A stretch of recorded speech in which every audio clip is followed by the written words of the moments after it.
komme aus NTT. Ich wohne in Lidawetan. Ich bin 18 Jahre alt. Ini saya akan menjelaskan cara mengenalkan orang lain.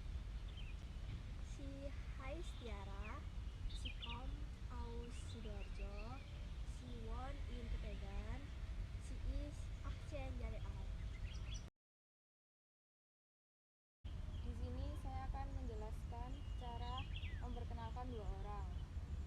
Si heißen Yasni und Safira. Sie kommen aus NTT und Sidoarjo. Sie wohnen in Idawetan. Sie sind 18 und 19 Jahre alt. Halo, wie heißt du? Ich heiße Yasmin. Woher kommst du?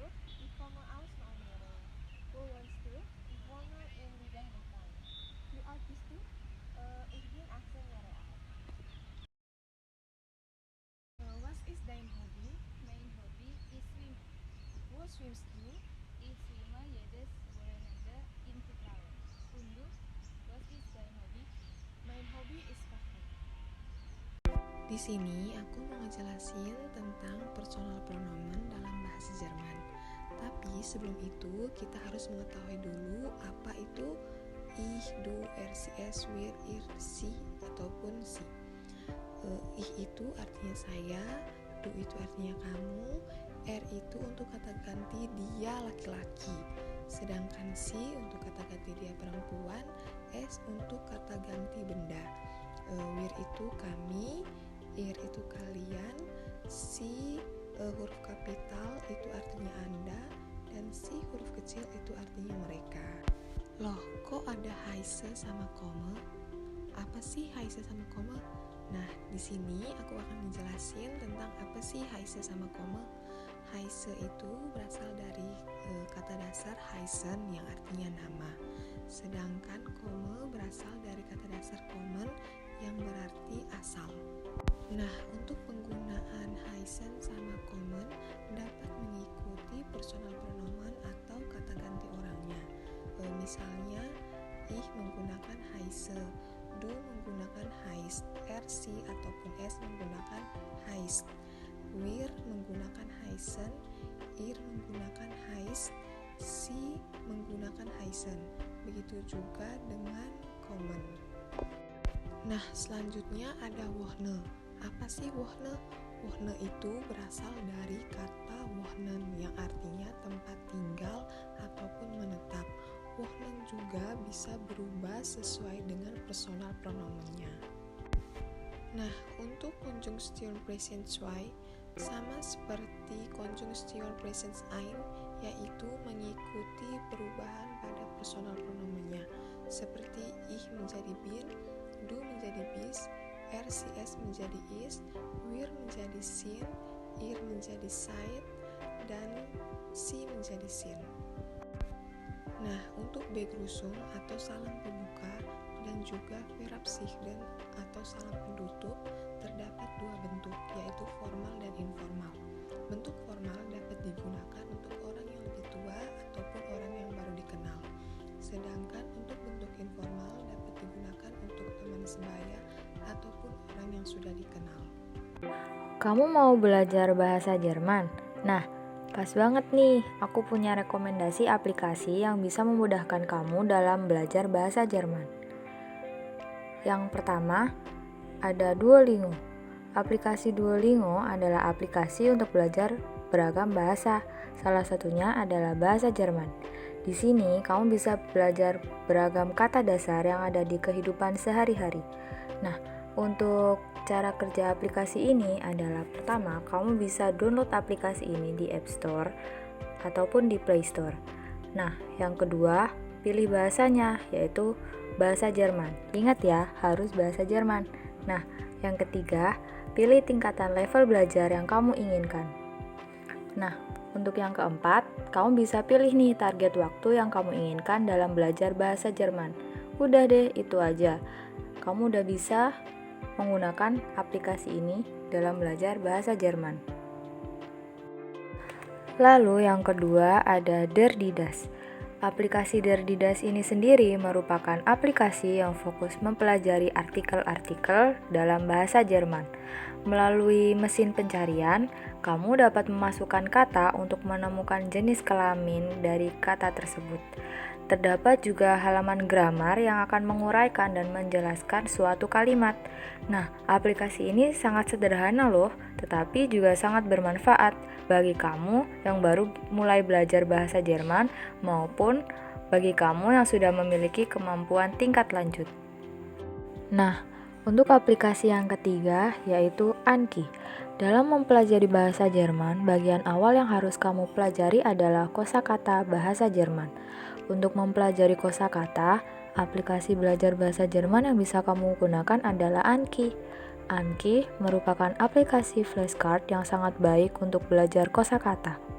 Anki hampir sama dengan Memrise, yaitu menggunakan Space Repetition System atau SRS. Anki mudah banget nih digunakan.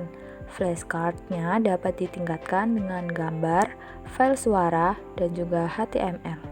Hanya saja, kamu harus membuat kursus atau deck sendiri atau menemukan yang sesuai dengan kebutuhan kamu nih di antara deck yang dibuat oleh pengguna lain. Aplikasi keempat yakni ada Busuu. Busuu merupakan salah satu aplikasi belajar bahasa Jerman yang populer. Dari semua aplikasi belajar bahasa Jerman, salah satu yang menawarkan komunitas terbesar adalah Busuu. Kursus dalam aplikasi ini mencakup materi, membaca, menulis, mendengarkan, dan berbicara. Beberapa pelajaran yang bisa kamu temukan di aplikasi Busuu diantaranya belajar kosakata yang diucapkan oleh penutur asli, dialog pelajaran yang mempelajari kata-kata dan frasa baru, latihan menulis dengan belajar tentang anggota lain, merekam frasa yang ditunjukkan di layar, sesi latihan berbicara dengan komunitas lain, serta ulasan pelajaran. Fitur-fitur standar dari aplikasi belajar bahasa Jerman ini bisa kamu gunakan secara gratis loh. Namun, fitur tambahan hanya tersedia untuk akun pro yang berbayar dengan model berlangganan. Ini juga mungkin udah sering dipakai sama beberapa teman-teman yang udah biasa belajar bahasa asing. Aplikasi ini lebih menekankan vocab dan grammar lewat cara berbicara atau sprechen, menulis atau schreiben, dan juga hören aufgaben atau mendengarkan. Nah, uniknya lagi, aplikasi ini tuh kalian akan mendapatkan placement test dulu selama 10 menit buat tahu kalian tuh sebenarnya ada di level berapa sih. Jadi supaya materinya itu disesuaikan juga dengan kemampuan kalian, dengan background kalian juga. Selanjutnya ada aplikasi kelima yakni Memrise. Memrise merupakan aplikasi belajar bahasa Jerman yang menggunakan teknik mnemonik. Aplikasi ini bisa digunakan oleh para pemula yang ingin belajar bahasa Jerman. Aplikasi ini menyediakan fitur flashcard yang membantu para pemula untuk mempelajari kosakata. Dengan menggunakan sistem spasial dan teknik mnemonik secara bertahap, teknik ini membantu pemindahan pengetahuan yang kamu inginkan ke memori jangka panjang yang kamu miliki. Kamu bisa menemukan kata-kata bahasa Jerman yang ditampilkan dengan gambar atau dimasukkan dalam konteks untuk membuat kata ini tidak mudah dilupakan. Aplikasi ini seperti namanya, dia tuh adalah aplikasi buat kalian untuk mengingat suatu benda lewat flashcard. Jadi ini lebih menekankan ke benda. Terus ada kayak flashcard gitu, ada gambarnya. Nah ini juga mungkin udah banyak yang denger buat kalian yang sering belajar bahasa asing. Ini tuh ada beberapa bahasa lain soalnya, gak cuma bahasa Jerman, tapi ada bahasa Perancis, ada bahasa Spanyol, dan lain-lain. Ini cocok banget buat kamu yang senang belajar secara visual. Ada video-video klip pendek juga yang bisa mengasah cara mendengar kalian di aplikasi. Selanjutnya ada aplikasi keenam yaitu Babbel. Babbel merupakan aplikasi belajar bahasa Jerman yang mengajarkan kosakata dan frasa baru melalui campuran rekaman suara, gambar, dan teks. Saat menggunakan aplikasi ini, kamu akan diminta untuk menjawab pertanyaan, kata bahasa Indonesia dengan bahasa Jerman, lalu menulis apa yang baru kamu pelajari. Kamu juga akan menemukan dialog di mana kamu harus mengisi bagian-bagian yang dengan kata atau frasa yang baru kamu belajar. aplikasi belajar bahasa Jerman ini juga dilengkapi dengan fitur pengenalan suara untuk membantu melatih pelafalan kamu. Nah, Babbel ini di dalam Play Store ulasannya cukup banyak yang positif. Adapun untuk di Google Play, aplikasi ini memperoleh rating mencapai 4,4. Lalu juga untuk jumlah pengunduhnya mencapai 10 juta. Dan dari segi fitur dan juga isi aplikasi ini juga lumayan worth it. Salah satunya kita bisa memilih 19 bahasa yang akan kita pelajari seperti bahasa Perancis, Jerman, Spanyol, dan beberapa bahasa lain. Dan keunggulan lainnya yang kita peroleh dari aplikasi Babbel ini adalah kita bisa memilih level yang kita pilih untuk belajar bahasa. Jadi, dari level yang paling mudah sampai yang paling atas bisa menyesuaikan dengan kemampuan bahasa kita. Adapun untuk aplikasi Babbel ini, ukurannya mencapai 16 MB, tidak terlalu berat dan juga tidak dapat dikatakan. Dan yang terakhir ada aplikasi Rosetta Stone. Rosetta Stone menjadi aplikasi bahasa Jerman terbaik yang memiliki metode pengajaran dengan pendekatan yang sangat mendalam. Rosetta Stone meniru cara anak memperoleh bahasa secara alami. Aplikasi ini tidak mempelajari bahasa Jerman dengan mentransfer kata-kata dari bahasa Indonesia, namun mengajarkan bahasa baru tanpa terjemahan apapun. Aplikasi belajar bahasa Jerman ini membantu kamu mempelajari kata-kata dan frasa baru melalui gambar dan ucapan yang diucapkan oleh penutur asli. Aplikasi Rosetta Stone juga dilengkapi dengan fitur pengenalan suara untuk mendengarkan kamu pengucapan bahasa Jerman dengan benar. Dari segi konten dan fitur, aplikasi ini lumayan bagus dibandingkan aplikasi lain. Akan tetapi, dari segi ukuran, aplikasi ini lumayan besar, mencapai 56 MB. Meskipun begitu, ternyata banyak juga pengunduh aplikasi Rosetta Stone ini sudah mencapai 10 juta pengunduh, dan settingnya juga sudah cukup tinggi yaitu 4,6. Nah, di aplikasi Rosetta Stone ini, kita bisa belajar bahasa berdasarkan beberapa kriteria atau beberapa level, dari yang basic, kemudian juga kita bisa menyesuaikan dengan bidang, seperti bidang pengenalan, kemudian bidang saat belanja, dan sebagainya.